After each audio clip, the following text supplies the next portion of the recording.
It was a fast day all day, you know. I mean, when you've got guys like Marco Alba and James Sear in the swim, you know, it's going to be quick, and Matt Reid, and it was strung out in the swim from the start, and then on the bike, the wind was up, so I thought it'd be a similar scenario to last year, and yeah, I just tried to go straight to the front on the bike, and unfortunately we made that wrong turn, as you saw. That didn't help, but I could see that the group was starting to get strung out, and I didn't realise Sam was off the front until we made that little blunder. It actually worked perfectly because Mark Boasted and myself were able to get across to him, and that was a great little group. You know, we were sitting between 45 and 50k an hour, just smashing at it, and that front group just was decimated. It blew apart really quickly, and you know, full credit to those two boys, Mark and Sam, because usually, well, sometimes when you get a break, people get complacent and sit up, but we kept driving the pace. Obviously, Mark's in good form. He had a minute and a half lead off the bike in Auckland at the Asia Pac Champs, and so, you know, we had some good horsepower up the front there, and we just kept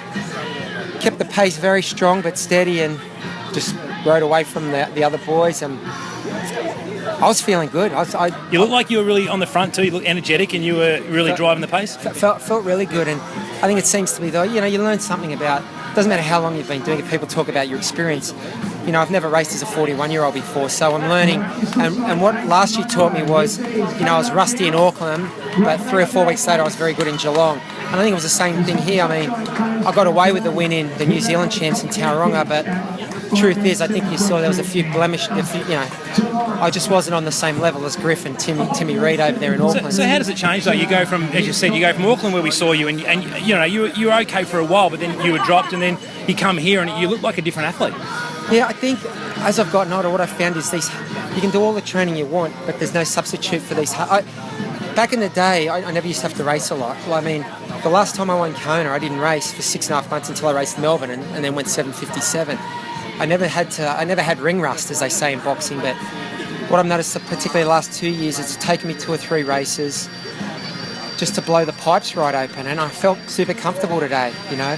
To Sam, I mean, there was no foxing in that run. I was pushing hard the whole time, and you know, obviously he's Tim Reid's protege, so you know he's going to be well coached, and he's been getting better every year.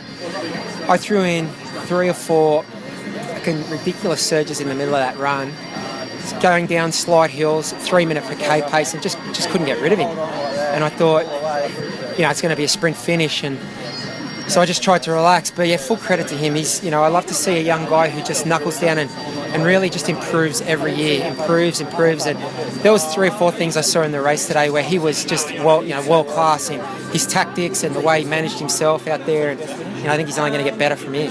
Thanks, mate. Great race today. Thank you.